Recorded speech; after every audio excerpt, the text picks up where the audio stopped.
बहुत बहुत धन्यवाद। जय भीम। मेरे बड़े बुजुर्ग, नौजवान साथियों, प्यारे बच्चों,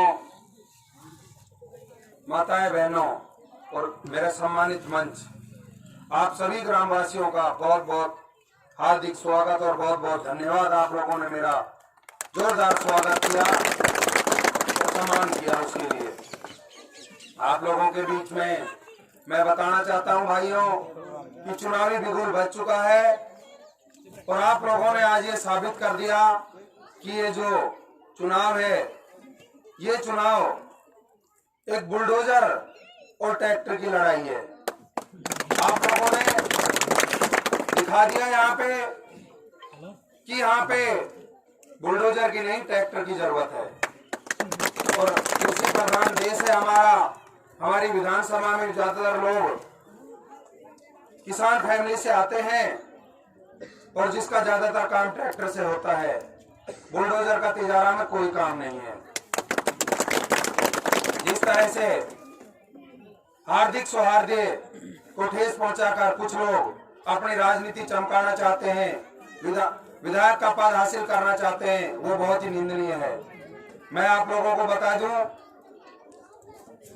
कि राजनीति जनता की भलाई के लिए होनी चाहिए, अपनी भलाई के लिए नहीं होनी चाहिए।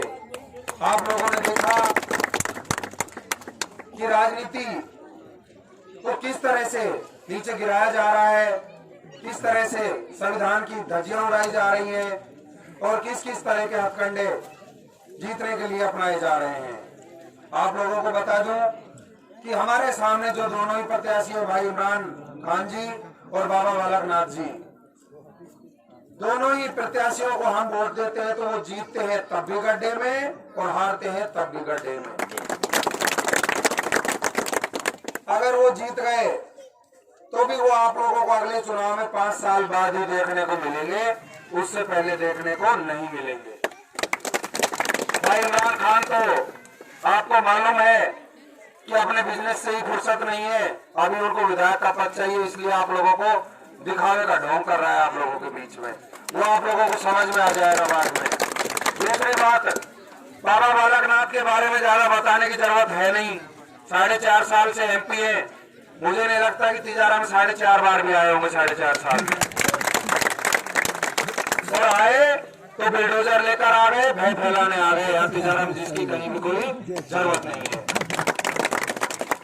आप लोगों को कहना चाहता हूँ कि बाबा बालकनाथ, आपको मालूम है कि इनका यहाँ से 100 किलोमीटर दूर मठ है और वहाँ मठ पे जाने के लिए गाड़ी चाहिए और गाड़ी से कम 3 से 4 हजार रुपए में आजकल गाड़ी होती है। और आप लोगों को पता है आजकल ऐसे नेता कम क्या रह ही नहीं गए जिनके पास 2-3 चक्कर काटे बगैर कहीं कोई किसी काम की हाँ भरते हो। मुझे नहीं लगता। आपका भाई उदमेराम पोसवाल आपके सामने खड़ा है।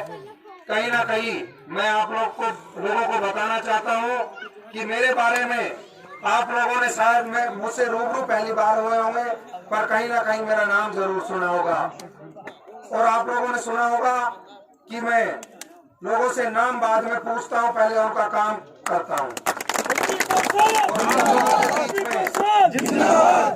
आप लोगों के बीच में आपकी जिस तरह से सेवा मैंने पहले की है, उसी तरह से सेवा आगे करने का काम करूंगा।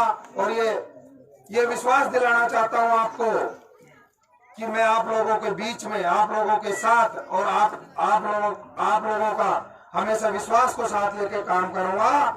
चाहे कहीं भी रहूं, मैं तिजारा को कभी भूलने का काम नहीं करूंगा। आप लोगों ने जो इतना गाँव का वादे करके जाते हैं, वो विकास हमें देखने को कभी कहीं पर भी नहीं मिला। तो साथियों, पार्टियां तो बहुत हैं, चल रही है पार्टियां सभी अपनी अपनी जगह, लेकिन मैं बात करता हूं आजाद समाज पार्टी भीम आर्मी की। हमारे राष्ट्रीय अध्यक्ष भीम आर्मी के चीफ एडवोकेट चंद्रशेखर आजाद जी, आप लोगों को मैं एक बात बता दूं, 2015 से लेकर के अब तक हमारे भाई ने पूरे देश के जितने भी नौजवान साथी है ना, सभी को साथियों अपने हक अधिकारों के प्रति संघर्ष करना सिखा दिया।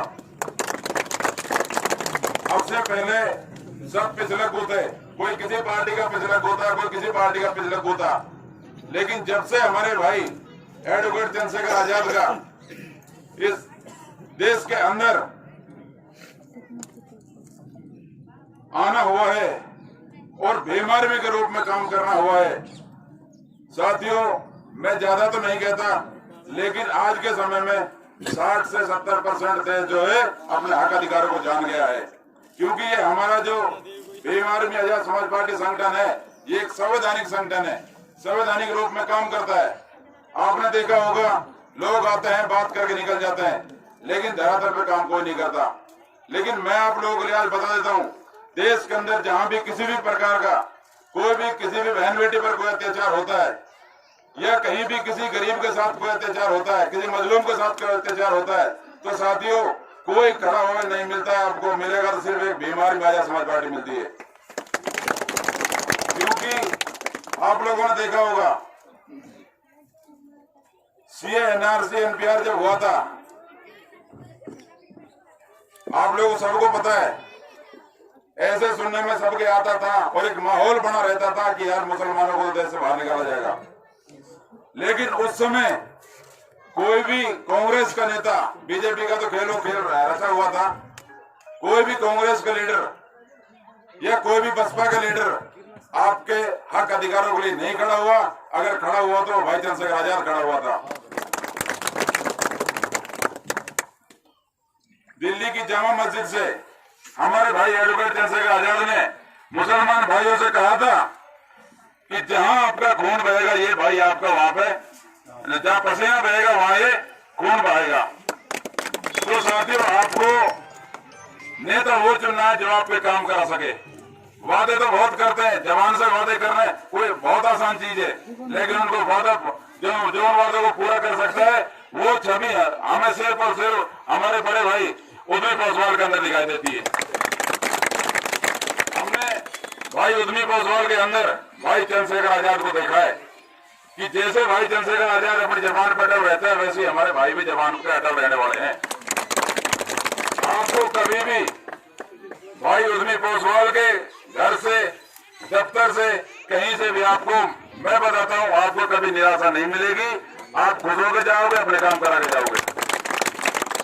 तो साथियों, नेता वो चुनो जो आपके रोजगार की बात करता हो, आपकी शिक्षा की बात करता हो, आपके हक अधिकारों की बात करता हो। जवान पर लोग रखते हैं, नेता आते हैं, वो जवान पर सारी यही चीजें रखते हैं, लेकिन मेन बात तो होती है कि जो काम करा के देता है वही आपका नेता होता है। तो नेता वो चुनो जो आपका काम करा के दे। साथियों, और भी बहुत सारे प्रोग्राम है, सभी का सुनने के लिए बहुत बहुत धन्यवाद, बहुत बहुत शुक्रिया। अब आपके सामने हमारे तिजारा विधानसभा के आजाद समाज पार्टी के प्रत्याशी भाई उद्यमी पासवान जी संबोधित करेंगे आपको। दो बार ध्यान से सुने। बहुत बहुत